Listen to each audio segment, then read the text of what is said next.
ओम शांति। 31 दिसंबर 1991 की अव्यक्त मुरली है। यथार्थ चार्ट का अर्थ है प्रगति और परिवर्तन। नव वर्ष पर अव्यक्त बाप दादा अपने बच्चों प्रति बोले, आज बाप दादा अपने विश्व नव निर्माता बच्चों को देख रहे हैं। आज के दिन नए वर्ष के आरंभ को दुनिया में चारों ओर मनाते हैं, लेकिन वो मनाते हैं नया वर्ष। और आप ब्राह्मण आत्माएं नए संगम युग में हर दिन को नया समझ मनाते रहते हो। वो एक दिन मनाते और आप हर दिन को नया अनुभव करते हो। वो हद के वर्ष का चक्र है और यह बेहद सृष्टि चक्र का नया संगम युग है। संगम युग सारे युगों में सर्व प्रकार की नवीनता लाने का है। आप सभी अनुभव करते हो कि संगम युगी ब्राह्मण जीवन नया जीवन है। नई नॉलेज द्वारा नई वृत्ति, नई दृष्टि और नई सृष्टि में आ गए हो। दिन रात हर समय हर सेकंड नया लगता है। संबंध भी कितने नए बन गए। पुराने संबंध और ब्राह्मण संबंध में कितना अंतर है। पुराने संबंधों की लिस्ट स्मृति में लाओ कितनी लंबी है, लेकिन संगम युगी नए युग के नए संबंध कितने हैं। लंबी लिस्ट है क्या। बाप दादा और भाई बहन और कितने निस्वार्थ प्यार के संबंध हैं। वे है अनेक स्वार्थ के संबंध। तो नया युग छोटा सा नया ब्राह्मण संसार ही अति प्यारा है। दुनिया वाले एक दिन एक दो को मुबारक देते हैं और आप क्या करते हो। बाप दादा क्या करते हैं। हर सेकंड हर समय हर आत्मा के प्रति शुभ भावना शुभकामना की मुबारक देते हैं। जब भी किसी को किसी भी उत्सव के दिन की मुबारक देते हैं तो क्या कहते हैं। खुश रहो, सुखी रहो, शक्तिशाली रहो, तंदुरुस्त रहो। तो आप हर समय क्या सेवा करते हो। आत्माओं को नई जीवन देते हो। आप सबको भी बाप दादा ने नई जीवन दी है ना। और इस नई जीवन में यह सभी मुबारकें सदा के लिए मिल ही जाती है। आप जैसे खुश नसीब खुशी के खजानों से संपन्न सदा खुशी और कोई हो सकता है। सदा सुखी और कोई हो सकता है। इस नवीनता की विशेषता आपके देवताई जीवन में भी नहीं है। तो हर समय स्वतः ही बाप दादा द्वारा मुबारक बधाइयाँ व ग्रीटिंग्स मिलती ही रहती है।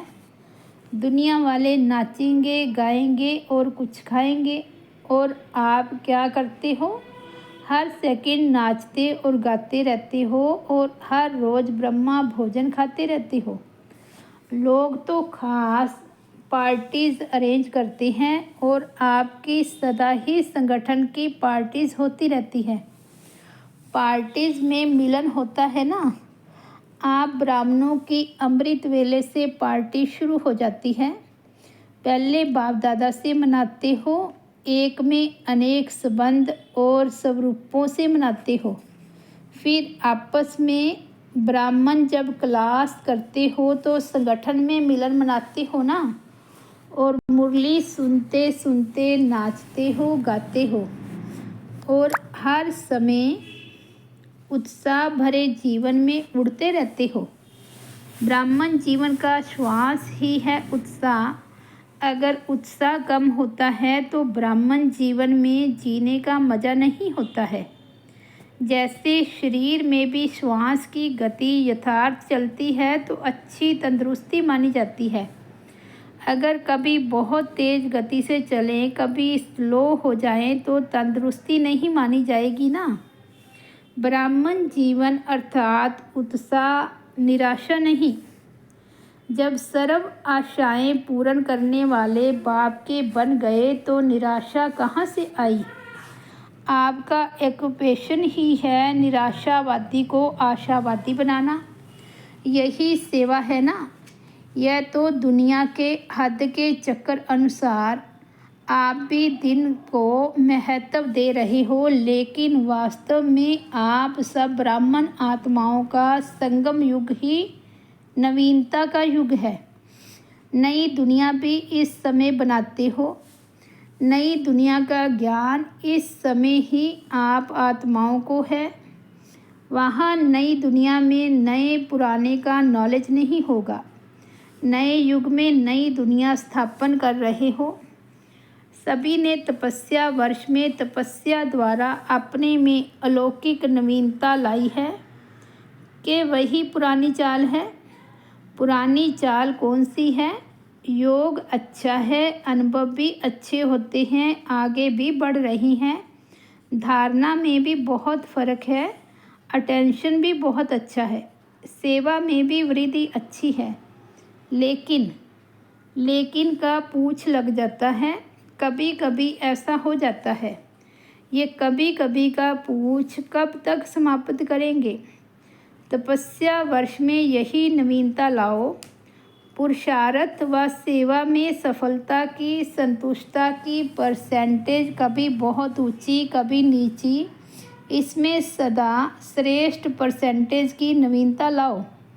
जैसे आजकल के डॉक्टर्स ज़्यादा क्या चेक करते हैं? सबसे ज़्यादा आजकल ब्लड प्रेशर बहुत चेक करते हैं। अगर ब्लड का प्रेशर कभी बहुत ऊंचा हो कभी नीचा चला जाए तो क्या होगा? तो बाप दादा पुरुषार्थ का प्रेशर देखते हैं, बहुत अच्छा जाता है, लेकिन कभी कभी जंप मारता है। ये कभी कभी का शब्द समाप्त करो। अभी तो सभी इनाम लेने की तैयारी कर रहे हो ना। इस सारी सभा में ऐसे कौन हैं जो समझते हैं कि हम इनाम के पात्र बने हैं? कभी कभी वाले इनाम लेंगे। इनाम लेने के पहले यह विशेषता देखो कि इन 6 मास के अंदर 3 प्रकार की संतुष्टता प्राप्त की है। पहला, स्वयं अपना साक्षी बन चेक करो सबके चार्ट से। स्वयं सच्चे मन सच्चे दिल से संतुष्ट हैं। दूसरा, जिस विधि पूर्वक बाप दादा याद के परसेंटेज को चाहते हैं उस विधि पूर्वक मन वचन कर्म और संपर्क में संपूर्ण चार्ट रहा, अर्थात बाप भी संतुष्ट हो। तीसरा, ब्राह्मण परिवार हमारे श्रेष्ठ योगी जीवन से संतुष्ट रहा। तो तीनों प्रकार की संतुष्टता अनुभव करना, अर्थात प्राइज के योग्य बनना। विधि पूर्वक आज्ञाकारी बन चार्ट रखने की आज्ञा पालन की तो ऐसे आज्ञाकारी को भी मार्क्स मिलती है, लेकिन संपूर्ण पास मार्क्स उनको मिलती है जो आज्ञाकारी बन चार्ट रखने के साथ साथ पुरुषार्थ की विधि और वृद्धि की भी मार्क्स ले। जिन्होंने इस नियम का पालन किया है, जो एक्यूरेट रीति से चार्ट लिखा है, वह भी बाप दादा द्वारा ब्राह्मण परिवार द्वारा बधाइयाँ लेने के पात्र हैं, लेकिन इनाम लेने योग्य सर्व के संतुष्टता की बधाइयाँ लेने वाला पात्र है। यथार्थ तपस्या की निशानी है कर्म, संबंध और संस्कार, तीनों में नवीनता की विशेषता। स्वयं भी अनुभव हो और औरों को भी अनुभव हो। यथार्थ चार्ट का अर्थ है हर सब्जेक्ट में प्रगति अनुभव हो, परिवर्तन अनुभव हो। परिस्थितियाँ व्यक्ति द्वारा या प्रकृति द्वारा या माया द्वारा आना, ये ब्राह्मण जीवन में आना ही है, लेकिन सब स्थिति की शक्ति ने परिस्थिति के प्रभाव को ऐसे ही समाप्त किया जैसे एक मनोरंजन की सीन सामने आई और गई। संकल्प में परिस्थिति के हलचल की अनुभूति न हो। याद की यात्रा सहज भी हो और शक्तिशाली भी हो। पावरफुल याद हर समय पर डबल अनुभव कराती है। एक तरफ याद अग्नि बन भस्म करने का काम करती है, परिवर्तन करने का काम करती है, और दूसरे तरफ खुशी और हल्केपन का अनुभव कराती है। ऐसे विधि पूर्वक शक्तिशाली याद को ही यथार्थ याद कहा जाता है। फिर भी बाप दादा बच्चों के उमंग और लगन को देख खुश होते हैं। मेजॉरिटी को लक्ष्य अच्छा स्मृति में रहा है, स्मृति में अच्छे नंबर लिए हैं। स्मृति के साथ समृद्धि उसमें नंबरवार हैं। स्मृति और समृद्धि दोनों साथ साथ रहना, इसको कहेंगे नंबर 1 प्राइज़ के योग्य। स्मृति सदा हो और समृद्धि कभी कभी व परसेंटेज में रहना, इसको नंबरवार की लिस्ट में कहेंगे। समझा? एक्यूरेट चार्ट रखने वालों के भी नामों की माला बनेगी। अभी भी बहुत नहीं तो थोड़ा समय तो रहा है।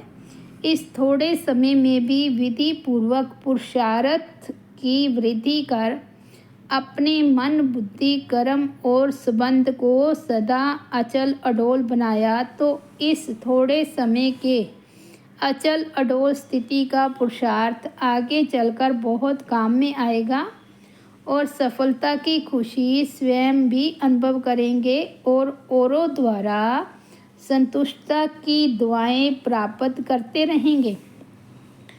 इसलिए ऐसे नहीं समझना कि समय बीत गया लेकिन अभी भी वर्तमान और भविष्य श्रेष्ठ बना सकते हो। अभी भी विशेष स्मृति मास एक्स्ट्रा वरदान प्राप्त करने का मास है। जैसे तपस्या वर्ष का चांस मिला, ऐसे स्मृति मास का विशेष चांस है।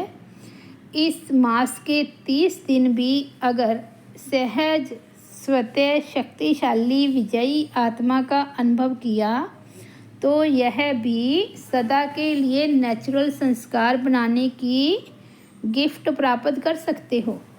कुछ भी आवे, कुछ भी हो जाए, परिस्थिति रूपी बड़े ते बड़ा पहाड़ भी आ जाए, संस्कार टक्कर खाने के बादल भी आ जाए, प्रकृति के पेपर ले, लेकिन अंगद समान मन बुद्धि रूपी पाव को हिलाना नहीं, अचल रहना। बीती में अगर कोई हलचल भी हुई हो, उसको संकल्प में भी स्मृति में नहीं लाना, फुल स्टॉप लगाना। वर्तमान को बाप समान श्रेष्ठ सहज बनाना और भविष्य को सदा सफलता के अधिकार से देखना। इस विधि से सिद्धि को प्राप्त करना, कल से नहीं अभी से करना। स्मृति मास के थोड़े समय को बहुत काल का संस्कार बनाओ। ये विशेष वरदान विधि पूर्वक प्राप्त करना। वरदान का अर्थ यह नहीं कि अलबेले बनो, अलबेला नहीं बनना, लेकिन सहज पुरुषार्थी बनना। अच्छा, कुमारियों का संगठन बैठा है, आगे बैठने का चांस मिला। क्यों मिला है? सदा आगे रहना है, इसलिए यह आगे बैठने का चांस मिला है। समझा? पका हुआ फल बन के निकलना, कच्चा नहीं गिर जाना। सभी पढ़ाई पूरी कर सेंटर पर जाएंगी या घर में जाएंगी। अगर माँ बाप कहे आओ तो क्या करेंगी? अगर अपनी हिम्मत है तो कोई किसको रोक नहीं सकता। थोड़ा थोड़ा आकर्षण होगा तो रोकने वाले रोकेंगे। अच्छा, नव वर्ष मनाने के लिए सभी भाग कर आ गए। नया वर्ष मनाना अर्थात हर समय को नया बनाना, हर समय अपने में रूहानी नवीनता को लाना है। अच्छा, चारों ओर के सभी स्नेही और सहयोगी बच्चे भी आज के दिन के महत्व को जान विशेष दिल से या पत्रों से या कार्डों द्वारा विशेष याद कर रहे हैं और बाप दादा के पास पोस्ट करने के पहले ही पहुंच जाता है, लिखने से पहले ही पहुंच जाता है। संकल्प किया और पहुंच गया। इसलिए कई बच्चों के सहयोगियों के कार्ड पीछे पहुंचेंगे, लेकिन बाप दादा पहले से ही सभी को नए युग में नए दिन मनाने की मुबारक दे रही हैं। जैसे कोई विशेष प्रोग्राम होता है ना, तो आजकल के लोग क्या करते हैं, अपना टीवी खोलकर बैठ जाते हैं। तो सभी रूहानी बच्चे अपने बुद्धि का दूरदर्शन का स्विच ऑन करके बैठे हैं। बाप दादा चारों ओर के मुबारक पात्र बच्चों को हर सेकंड की मुबारक की दुआएं रिस्पॉन्ड में दे रही हैं। हर समय की याद और प्यार, यही दुआएं बच्चों के दिल की उमंग उत्साह को बढ़ाती रहती है। तो सदा स्वयं को सहज पुरुषार्थी और सदा पुरुषार्थी, सदा विधि से वृद्धि को प्राप्त करने वाले योग्य आत्माएं बनाए उड़ते रहो। ऐसे सदा वर्तमान को बाप समान बनाने वाले और भविष्य को सफलता स्वरूप बनाने वाले श्रेष्ठ बधाइयों के पात्र आत्माओं को बाप दादा का याद प्यार और नमस्ते। हम रूहानी